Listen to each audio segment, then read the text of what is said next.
Nós vamos dar continuidade ao texto que estávamos na semana passada, falando sobre a perseverança do cristão, e este texto especificamente muitas vezes é usado como a argumentação de que uma pessoa pode perder a salvação. Eu vou ler o texto, eu vou fazer um resuminho daquilo que a gente falou na semana passada e dar continuidade àquilo que nós já estávamos, aquilo que nós vamos concluir. Hebreus 6, a partir do versículo 4. É impossível, pois, que aqueles que uma vez foram iluminados, provaram o dom celestial, se tornaram participantes do Espírito Santo e provaram da boa palavra de Deus e dos poderes do mundo vindouro e caíram, sim, é impossível outra vez renová-los para arrependimento, visto que de novo estão crucificando para si mesmos o Filho de Deus e expondo à ignomínia. Porque a terra que absorve a chuva que frequentemente cai sobre ela produz erva útil para aqueles por quem é também cultivada, recebe bênção da parte de Deus, mas se produz espinhos e abrolhos, é rejeitada e perto está a maldição e seu fim é ser queimado. Então nós falamos aqui sobre esse texto, que algumas pessoas entendem que ele se refere à perda de salvação. Nós explicamos que não está falando sobre isso, porque o texto, esta carta aos Hebreus, ela fala sobre perseverança, sobre fidelidade a Deus, sobre a superioridade de Jesus ante a lei de Moisés, o sacrifício, o sacerdócio, e que o Senhor nos chama a uma vida de perseverança, que a perseverança é o sinal de que nós somos verdadeiros cristãos, e que a negligência ao cristianismo, ela é um sinal de que aquela pessoa não se tornou um verdadeiro cristão. Usamos inclusive no contexto aqui de Hebreus, falando do povo que andou pelo deserto, recebeu todas as bênçãos de Deus ali, mas morreu na incredulidade, porque não creu nas promessas de Deus. Apenas recebeu bênçãos de Deus. Então, o fato de uma pessoa receber bênçãos de Deus não necessariamente quer dizer que esta pessoa é uma pessoa salva, convertida. Ali o povo saiu, Deus abriu o mar, Deus deu comida para o deserto, deu água, levou até a terra e o povo morreu na incredulidade. Então o texto fala-nos aqui que as pessoas foram iluminadas no sentido de compreenderem o Evangelho, elas provaram o dom celestial e se tornaram participantes do Espírito, porque muitas delas receberam bênçãos de Deus, foram curadas, libertadas de vícios, viram mudanças exteriores, eu não falo mais palavrão, eu sou uma pessoa mais fiel agora, isso e aquilo outro. Então elas se tornaram participantes do povo de Deus, viram bênçãos acontecendo e até outras pessoas foram abençoadas, a igreja foi abençoada como um todo e ela juntamente foi abençoada. Então, provaram da boa palavra de Deus, ouviram a mensagem do Evangelho e muitas vezes foram até consoladas pela mensagem do Evangelho. Mas isso não quer dizer que esta pessoa é salva. Um dia ela chegou e falou: olha, compreendi esta mensagem consolou meu coração no momento de angústia, mas não havia temor no seu coração. E fala dos poderes do mundo vindouro. Então, elas até foram usadas por Deus. Nós usamos exemplos na Bíblia, um dos maiores exemplos da Bíblia é Judas Iscariotes. Dos Iscariotes, a Bíblia fala que ele era filho da perdição. A Bíblia fala que até usa um termo que um deles, dos discípulos, era o diabo, que era o traidor, era o adversário. Judas foi usado por Deus, não foi? Ele levou o Evangelho, e certamente pessoas creram em Cristo por meio dele, viram maravilhas acontecer por meio de Judas, mas ele não era um cristão verdadeiro. Mas ele provou de tudo isso, desses poderes. E o texto que fala, caíram.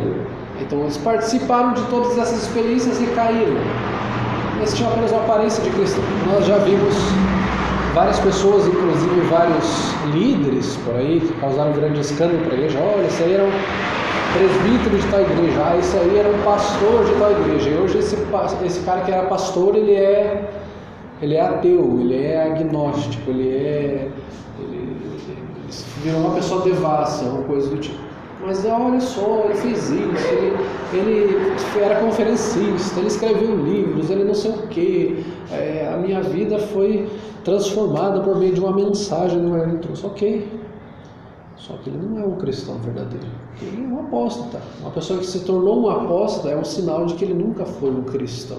Vimos inclusive isso também. Aqui estou trazendo um breve resumo, tá, gente?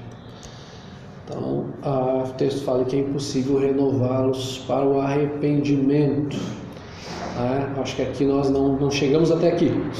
Aqui nós vamos continuar hoje. Então, essas pessoas que provaram de tudo isso, é impossível renová-las para o arrependimento. A palavra arrependimento aqui, eu normalmente não trago o texto em grego, só falo, mas é a palavra metanoia, que se refere a transformação, metamorfose. Talvez você já tenha ouvido essa palavra, metamorfose, transformar, né?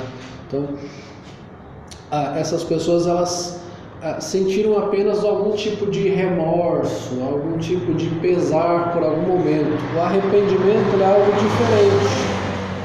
Essas pessoas, elas, quando cometeram um pecado, ela pode ter sido tomada por um remorso, não por um arrependimento de verdade, né? Vejam comigo, eu vou citar alguns textos aqui, Hebreus 12, versículo 17.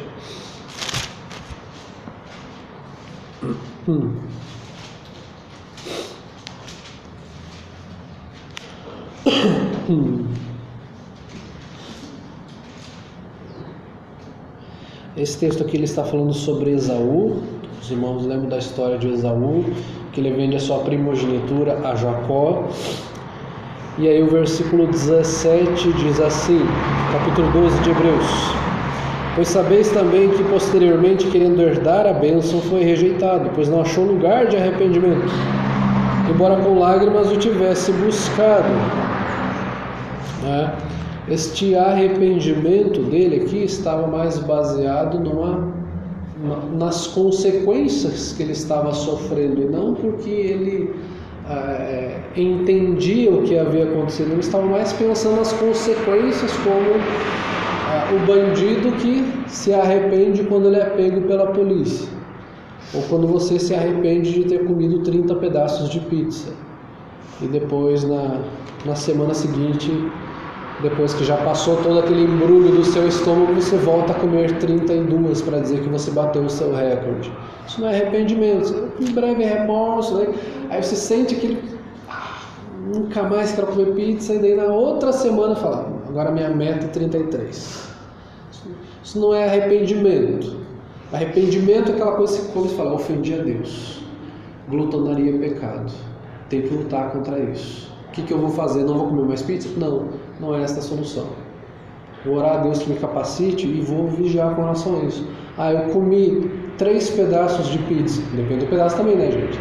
3 pedaços desse tamanho, não. Comi 3 pedaços normais de pizza. Estou satisfeito? Ok. Vou parar aqui, porque se eu continuar, eu vou ter problemas. Não só problemas estomacais, problemas do meu relacionamento com Deus, que diz respeito ao domínio próprio. Então aquilo que havia ali era apenas um remorso, que provavelmente se houvesse uma ação retroativa de Deus, de devolver a primogenitura para ele arranjaria uma outra forma de vender a sua primogenitura, ou perderia de uma outra forma. Mateus 27:3, um outro exemplo bíblico.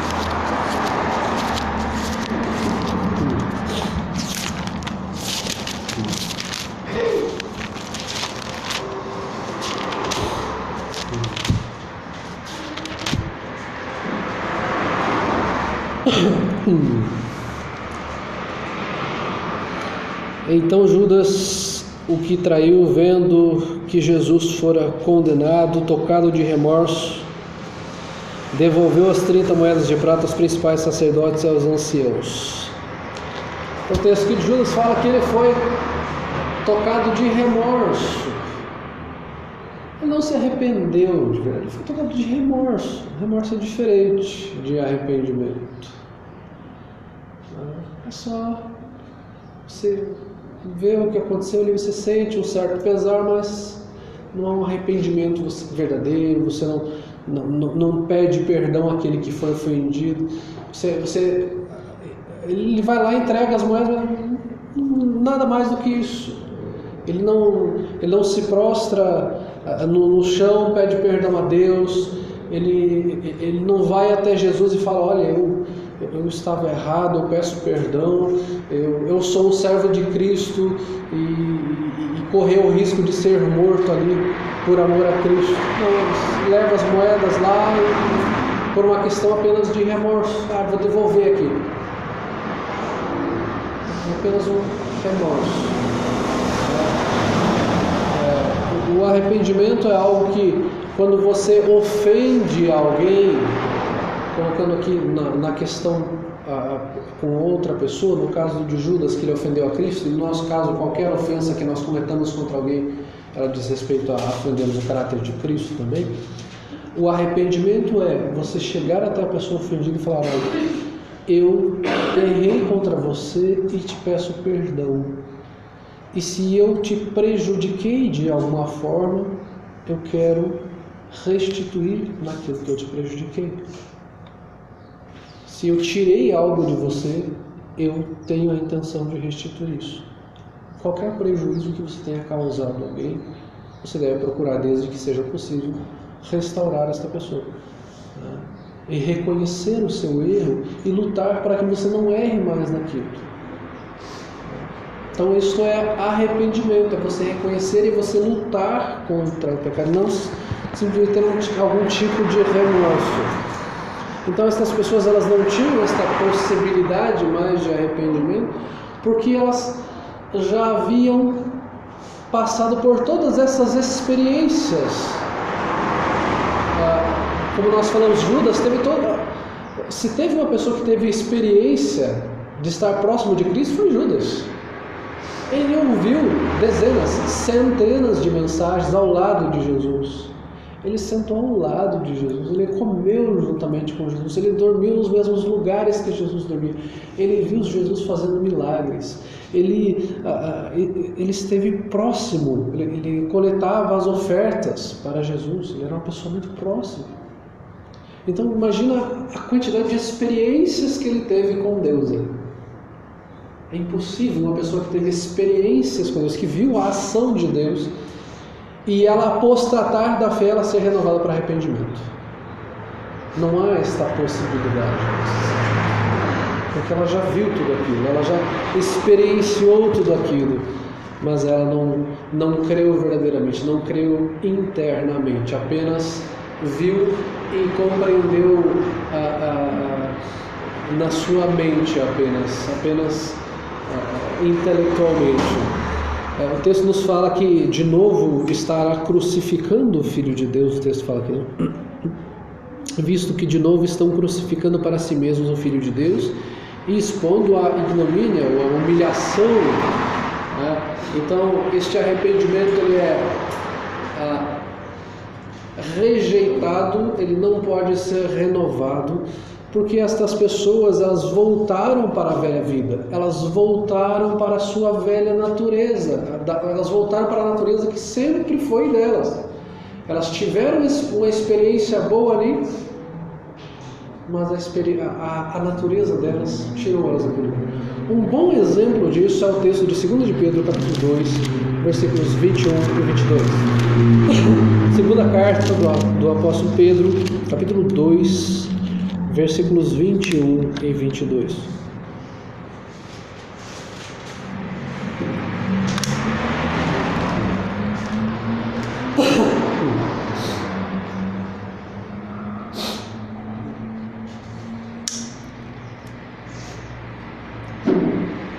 O que Pedro está falando aqui entra no mesmo contexto que nós já estamos falando lá, obviamente.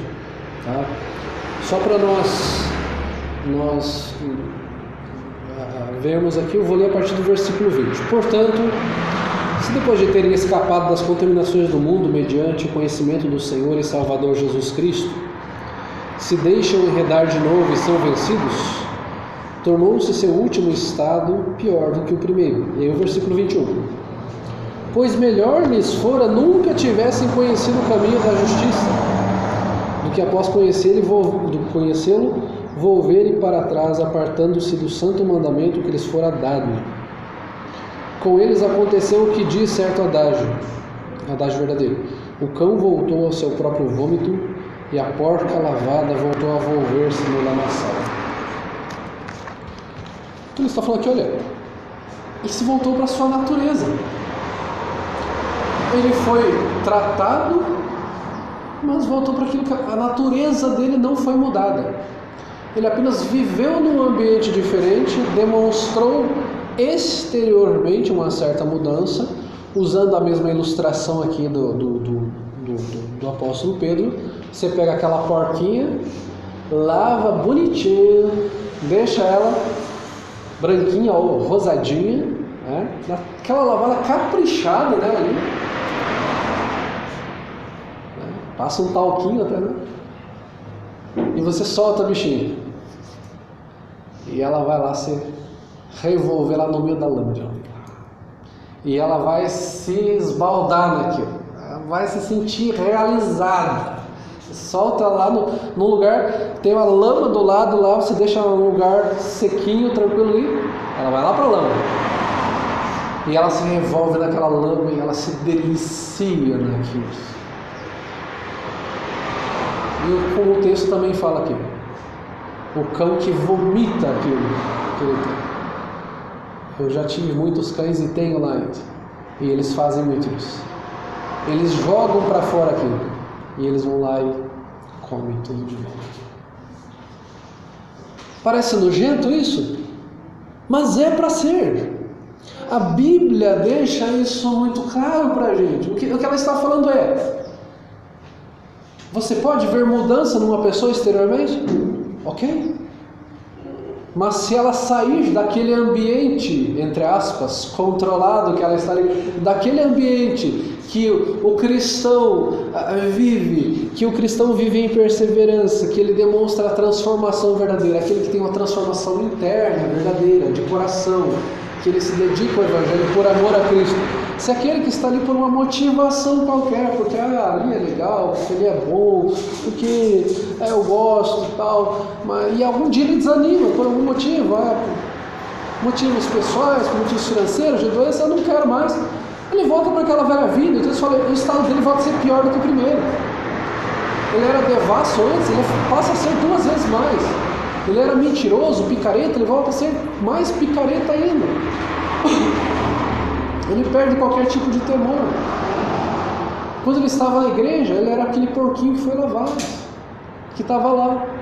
De repente ele não quis mais ficar ali, ele voltou a se revolver lá no lamaçal. Enquanto ele estava sendo cuidado ali, ok. Depois que ele saiu, que ele não se interessou mais por estar com o corpo de Cristo, ele vai voltar a comer seu próprio vômito. Ele não quer mais as delícias da palavra de Deus.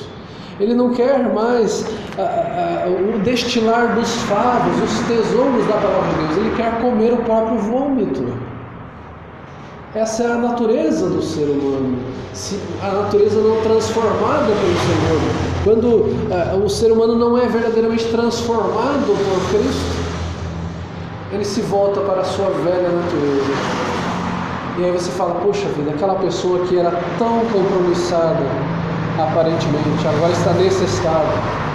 Parecia que ela tinha se transformado e parece que ela está pior do que antes. Isso é bíblico, irmãos. Isso é bíblico. Essa pessoa, na verdade, ela nunca foi transformada. Ela se tornou uma apóstata muitas vezes. Ela luta contra o Evangelho. É o que o texto de Hebreus 6 está falando sobre essa questão da apostasia. Não é um simples cair. Olha só, aquela pessoa teve uma queda. Não. O crente pode ter uma queda, como nós falamos nas reuniões anteriores. A questão é que o crente se levanta. Aquele que não é um cristão, ele se afasta, ele é apostata, ele luta contra o Evangelho de Deus. Esta é a apostasia. Por isso, para esse é impossível arrependimento, porque ele já participou de tudo isso, ele já experienciou tudo isso, e agora ele luta contra isso. Então é impossível que ele seja renovado para o arrependimento, porque ele é um apóstata, e ele se voltou para a velha vida, rejeitou a Cristo, e é impossível que Cristo seja crucificado de novo. Cristo foi crucificado uma única vez. E ele não vai ser exposto à vergonha, à humilhação novamente. Quem rejeita a Cristo voltou para as velhas práticas religiosas, morais, e rejeitou a Cristo. Rejeitar a Cristo é um decreto de condenação. Está decretada a condenação de uma pessoa depois de ela ter todo o conhecimento do Evangelho, depois de ela ter sido usada por Deus, depois de ela ver a transformação de pessoas, depois de ela ser impactada inclusive pela palavra, e ela rejeitar a Cristo. Então, uma declaração de apostasia ao Evangelho, declaração de apostasia a Cristo. A perseverança na fé é um sinal de que a pessoa é verdadeiramente eleita. Este é um sinal, o sinal da eleição, a perseverança. Ele fala, aquele é um eleito de Deus porque um dia ele foi para a igreja. O eleito do Senhor, um dos sinais é a perseverança. Hebreus capítulo 3, versículo 6.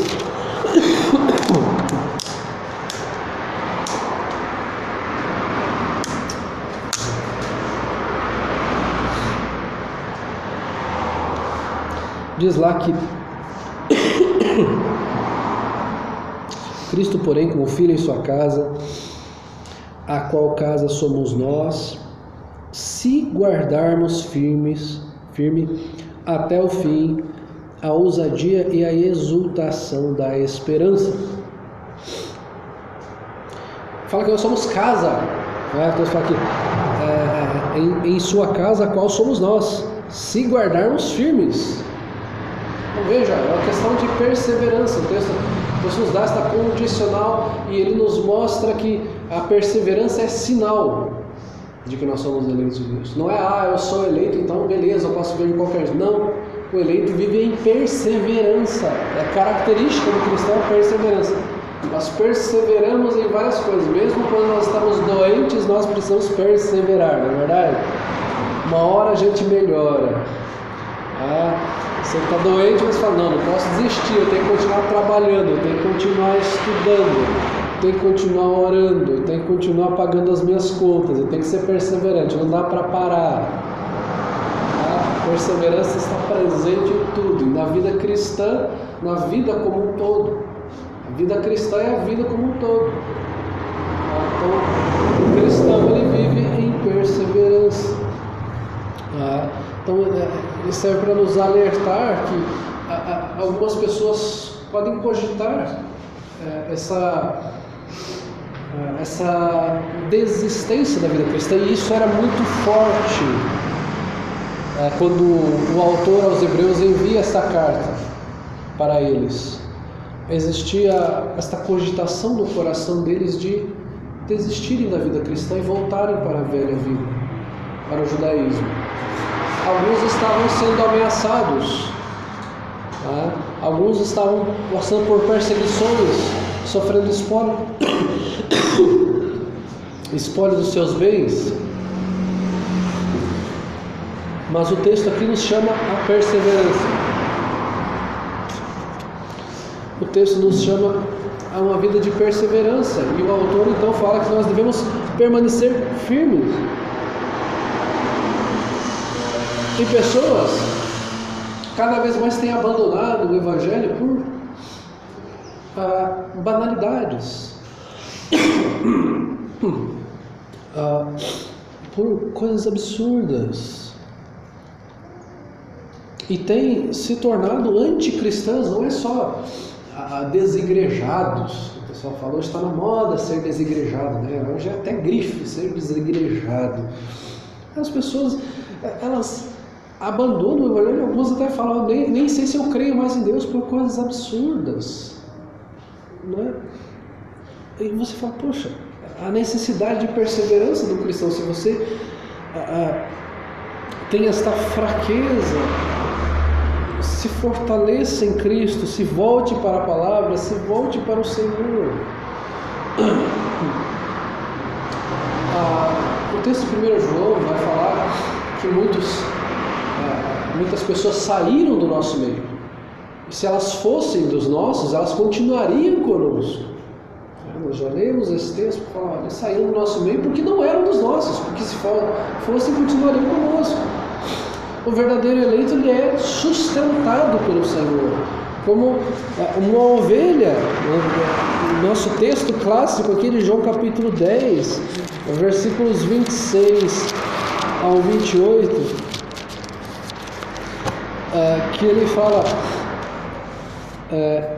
mas vós não credes porque não sois das minhas ovelhas. As minhas ovelhas ouvem a minha voz, eu as conheço e elas me seguem. Eu lhes dou a vida eterna, jamais perecerão e ninguém as arrebatará da minha mão. Falou, aqueles que não creem não são minhas ovelhas. As minhas ovelhas ouvem a minha voz e me seguem. Agora, quem não é minha ovelha não vai me ouvir. Em algum momento pode até estar junto ali com as minhas ovelhas, mas daqui a pouco vai dispersar, vai embora. Se não quer ouvir a minha voz, não é minha. Pertence a outro aprisco. Vai para outro aprisco. Mas as minhas ovelhas, diz Cristo, elas vêm até mim. Elas querem ouvir a minha voz. Elas ouvem a voz do pastor, como aquele videozinho que a gente trouxe. O pastor fala e elas vêm. Elas ouvem a voz de outras pessoas, elas não vêm. Agora o pastor fala, elas estão ali. Romanos capítulo 8, 29 e 30. Também um texto bastante conhecido nosso, acerca de perseverança. Porquanto aos que de antemão conheceu, também os predestinou para serem conformes à imagem de seu Filho, a fim de que ele seja primogênito entre muitos irmãos. E aos que predestinou, a esses também chamou, e aos que chamou, a esses também justificou, e aos que justificou, a esses também glorificou. Percebam que o texto aqui nos fala que Deus nos conheceu de antemão e nos predestinou. É uma obra que Deus fez na eternidade para que nós o conhecêssemos, o amássemos e que fôssemos até o fim, até a glorificação, para sermos salvos. E o versículo 35 ao 39, um texto que nós inclusive temos um cântico sobre ele, que ele fala: quem nos separará do amor de Cristo? Será tribulação, angústia, ou perseguição, ou fome, ou nudez, ou perigo, ou espada? Como está escrito, por amor de ti, somos entregues à morte o dia todo, fomos considerados como ovelhas para o matadouro. Em todas estas coisas, porém, somos mais do que vencedores por meio daquele que nos amou. Porque eu estou bem certo que nem morte, nem a vida, nem os anjos, nem os principados, nem as coisas do presente, nem do porvir, nem os poderes, nem a altura, nem a profundidade, nem qualquer outra criatura poderá separar-nos do amor de Deus, que está em Cristo Jesus, nosso Senhor. Então o apóstolo Paulo ele fala: quem nos separará do amor de Cristo? Como é que nós podemos deixar o Evangelho? Nós vamos ter perseguição, nós vamos ter ameaças de morte, nós vamos ter pessoas que vão tentar nos tirar tudo aquilo que nós temos, tirar nossa família, mas nós seremos sustentados em Cristo. Nós perseveraremos até o fim em Cristo. Então a perseverança não parte de nós, por mais que sejamos nós que perseveremos, mas é o Senhor quem nos dá a perseverança, porque nós somos eleitos antes da fundação do mundo e com a eleição Ele nos proporciona a perseverança. Não é, a perseverança não parte de nós. Eu sou salvo porque eu sou uma pessoa muito insistente e perseverante. Não. Você será perseverante porque você foi eleito antes da fundação do mundo e o Senhor proporcionou toda a capacitação para que você até o fim, em meio a todas as dificuldades e perseguições que você vai sofrer, em toda a rejeição que você vai sofrer, Ele vai te dar um amor a Cristo e a sua palavra tão grande que você vai olhar para todas as perdas que você vai ter e você vai falar: eu não considero nada disso por amor a Cristo. Eu considero tudo isso, como Paulo fala, como refúgio. Como cocô, o texto vai falar, como esterco, por amor a Cristo. Olhando para a sublimidade de Cristo, tudo isso não serve de nada. Então nada vai me separar do amor de Cristo. Nenhuma circunstância me separa. Ah, mas eu tive uma perda, eu perdi um familiar, eu tive uma grande decepção amorosa, eu tive uma grande perda financeira, eu tive muitos problemas de saúde e isso me desanimou com o Evangelho. Não, nada pode nos separar do amor de Cristo. As pessoas começaram a me zombar na escola por causa de Jesus.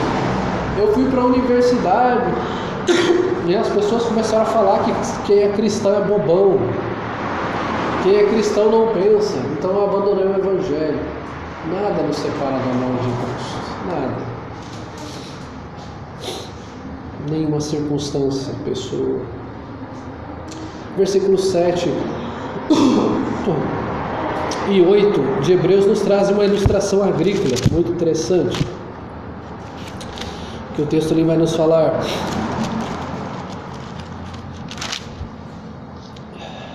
Porque a terra que absorve a chuva que frequentemente cai sobre ela e produz erva útil para aqueles que, por quem é também cultivada, recebe bênção da parte de Deus. Mas se produz espinhos e abrolhos, é rejeitada e perto está a maldição, e o seu fim é ser queimado.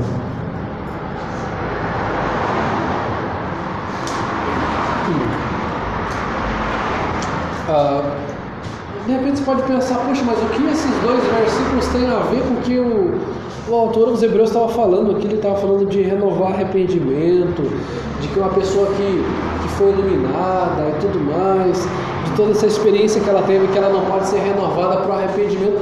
O que tem a ver uma terra fértil e uma terra que não produz nada? Tem tudo a ver.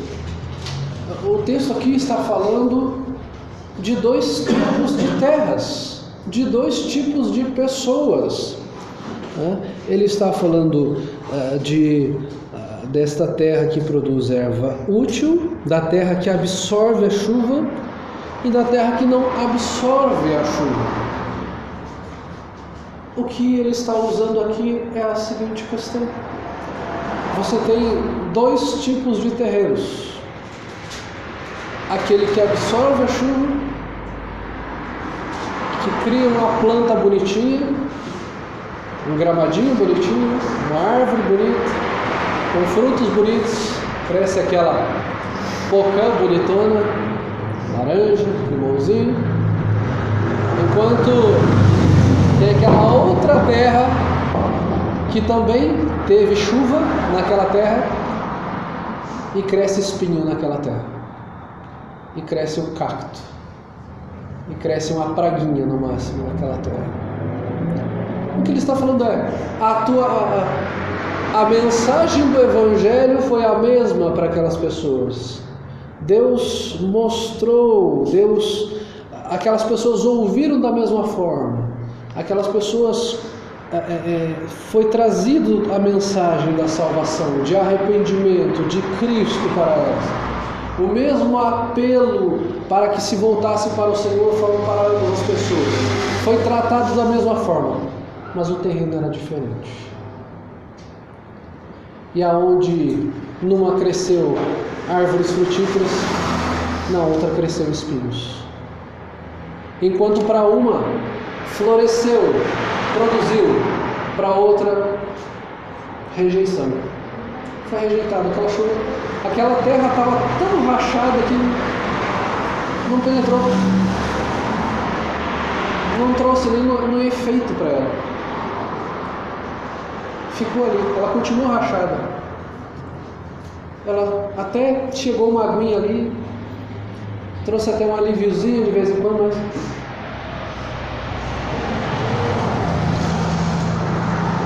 porque não houve uma mudança. Aquela terra é infértil. Como nós já vimos a ilustração dos terrenos semana passada, da semente à beira do caminho, da semente que caiu entre os espinhos, que caiu entre as pedras, e da semente que caiu no meio do caminho, que caiu no terreno fértil. Que são aquelas pessoas que ouvem a mensagem e que produzem. Então não basta apenas ouvir, mas é a produção, é a vivência do Evangelho. O autor aqui está falando, não basta apenas você ouvir, não basta apenas você ter experiências de falar, o culto foi tremendo. Mas o que isso mudou na sua vida? Você se tornou uma pessoa mais temente a Deus, seu culto foi tão tremendo, você se tornou uma pessoa mais amável como família, você se tornou uma pessoa mais fiel, você se tornou uma pessoa que fala palavras mais agradáveis, você tem uma vida de oração melhor, você tem uma vida devocional melhor com este culto tremendo, ou ele foi apenas algo emocional para você? E que em algum momento você vai falar, eu preciso de algo diferente. A Bíblia traz essa diferença. E a Bíblia também tem várias outras ilustrações. Tanto lá em Mateus mesmo vai trazer a diferença das árvores. Mateus capítulo 7, versículos 16 ao 20. É um dos exemplos. O texto lá vai falar... ele vem falando sobre os falsos profetas, né? Pelos seus frutos os conhecereis, colhem-se porventura uvas dos espinheiros ou figos dos abrolhos? Assim toda árvore boa produz bons frutos, porém a árvore má produz frutos maus. Não pode a árvore boa produzir frutos maus, nem a árvore má produzir frutos bons. Toda árvore que não produz bom fruto é cortada e lançada ao fogo. Assim pelos seus frutos os conhecereis. Olha, cada árvore produz um fruto diferente. Não adianta você querer pegar uma árvore de espinhos ali e querer que ela produza um fruto legal. A árvore má vai produzir frutos maus, a árvore boa vai produzir frutos bons. Você vai conhecer pelos frutos, pela vida da pessoa. Não é só pelo fato da sua vida litúrgica da igreja, é pela sua vida como um todo. Não é só o que eu vejo aqui de vocês, mas uma coisa muito importante para nós, irmãos, é o que as pessoas falam de nós. O que as pessoas falam de você? O que o seu colega de escola fala de você? O que o seu colega de trabalho fala de você?